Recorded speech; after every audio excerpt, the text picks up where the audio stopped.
Hey everyone, welcome to Simply Beautiful Sourdough. I'm Nancy Ann and we are going to make a pumpkin loaf of sorts today. I'm going to put my Bread Basics bread sling on this. It's got this little bracelet that keeps it from rolling around in the cabinet. Link is below. It's an affiliate link along with links to pretty much everything I'm using today. I'll flip this over. It helps me get it in and out of the Dutch ovens without burning my hands. So there we are. This is a poppy seed loaf. It is 500 grams. I'm spraying it with water so my rice flour will stick. You know what? I'm not going to do the rice flour today. I'm just going to let it be au naturel. Anyway, 500 grams of flour. 80% is bread flour, 20% is whole wheat flour. It is 2.5% salt and 5% poppy seeds, so that would be about 25 grams of poppy seeds. That's a lot of poppy seeds. I was dumping a whole bunch in there, but I love poppy seed loaves. They're my favorite. Okay, so this is going to be a pumpkin loaf. I've done a couple of these on the channel before, so right here in some oil, I have string soaking just to make sure that it does not stick.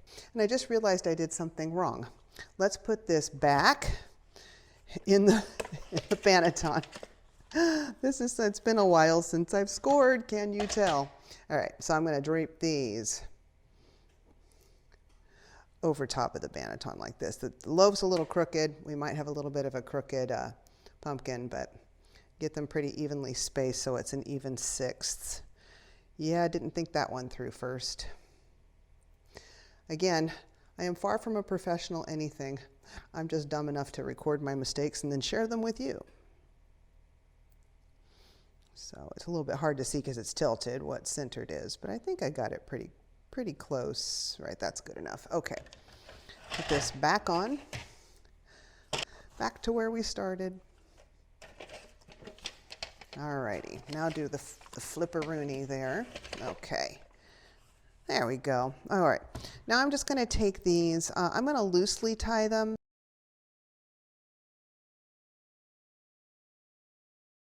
Because sometimes I'll tightly tie them so they puff out more, but that can result in the crumb getting really compacted, and I'd rather not do that if I can avoid it. It would be nice to still have a bit of a good crumb. So I'm going to tie this one in the center as well. These pumpkin loaves look much more difficult than they really are.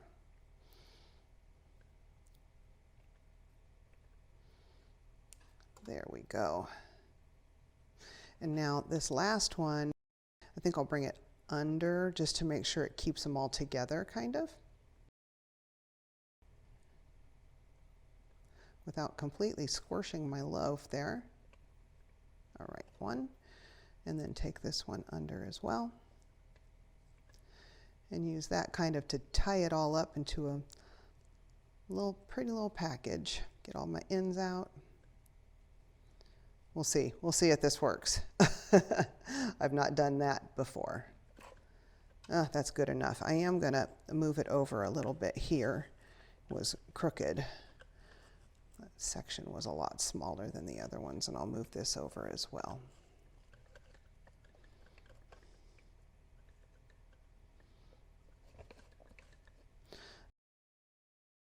I'm going to take my scissors, my kitchen shears. I'm just going to cut those ends off so that they don't kind of interfere with my scoring and possibly the baking process. I don't know that they would. So now I'm kind of winging this. So I'm going to score a leaf pattern here. I think I'll go every other one. Bring it around so you can see. Connect it on the bottom like that. The lines that I'm making, in other words, to make a complete leaf. And again, I'll go every other one.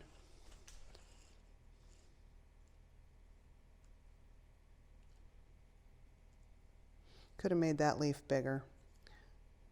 Because I didn't do rice flour, I can't use my skewer to draw out my pattern first. So we got some leaves are big, some leaves are small. And now I'm going to do a little line down here in the middle and then do some little lines for veining. do it over here too on this little one that was off. I love scoring. It's relaxing for me.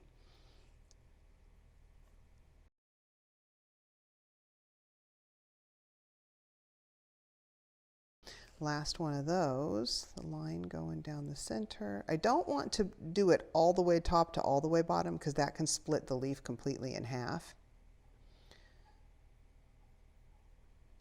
And now I think I'm just going to take my kitchen shears and I'm just going to do a whole lot of little snips. Pine cone type look.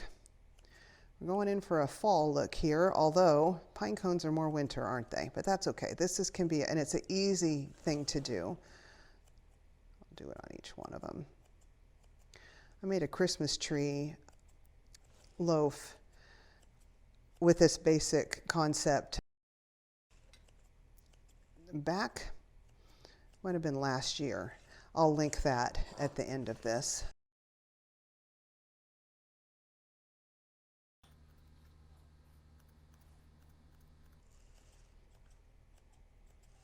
There we go.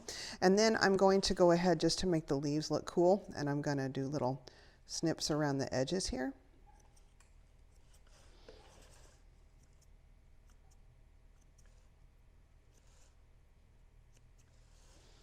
There we go.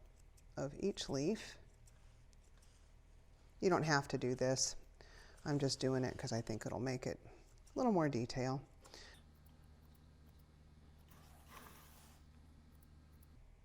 Now, because I don't have rice flour on this, I can add steam. I normally don't add steam to my Dutch ovens because the rice flour, the steam will, really mess up the rice flour and make it look not as bright. And sometimes it makes it patchy.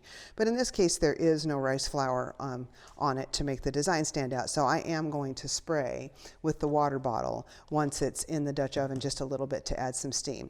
This is going to go into a 500-degree heated Dutch oven, covered for 40 minutes. I'm going to turn the heat down to 425 as soon as it gets in the oven. And that will do most of the baking. Then I'm going to take the lid off and I'm going to bake it for another 20 minutes or so to finish baking and get it as brown as I like it. We will see you with the final bake. We are going to have a little bit of fun and cut the string off. I love doing that on these loaves. So this really did turn out quite rustic without the rice flour. I almost wish I would have put it on because I think it would have been more impressive looking, but sometimes these rustic looking ones are nice too. I'm going to go ahead and cut this string off, and then we can see what it looks like without. You just do a little, find some kind of give in there right here, and then snip. Give another pull, see what comes up next. There we go. One more. All right, now we're going to pull them like this. I've had people say they don't bother oiling it and it's fine. That's not a chance I want to take, quite frankly. I don't want my loaf to have any chance of falling apart on me after I've gone to all this work. So there we go. This is kind of like a mixed score. We've got our little snips around here. And then we've got our little carved leaves here. I think it's pretty. I think it has a fall feel to it. Some people get creative and they put things like twigs in here or a cinnamon stick or something. I'm not going to bother doing that because we are going to cut into this and eat it. The question with this type of a loaf is always, how do you slice it? Do you slice it going across like this? Do you slice it into thin pie-shaped wedges? I usually slice it going this way, but it leaves some lumps sticking out on the end, little round pieces. So I might try it the pie shape this time. Let me know how you would do that. If you could do me a very quick favor and just squish that like button for me, it helps the video so much you can't even imagine. If you have not subscribed and you would enjoy different types of videos on sourdough, mostly scoring, but I think I'm going to start throwing some different types in there, please do consider subscribing. I'd be most grateful. And please comment down below. I absolutely love interacting with you. Since I'm not monetized yet, that is my reward. Okay, thank you very much again for watching, and I'll see you on the next one. Bye-bye, and be blessed.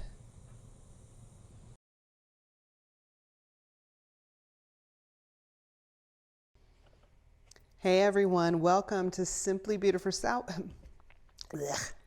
Hey everyone. Oh, okay, let's try it again.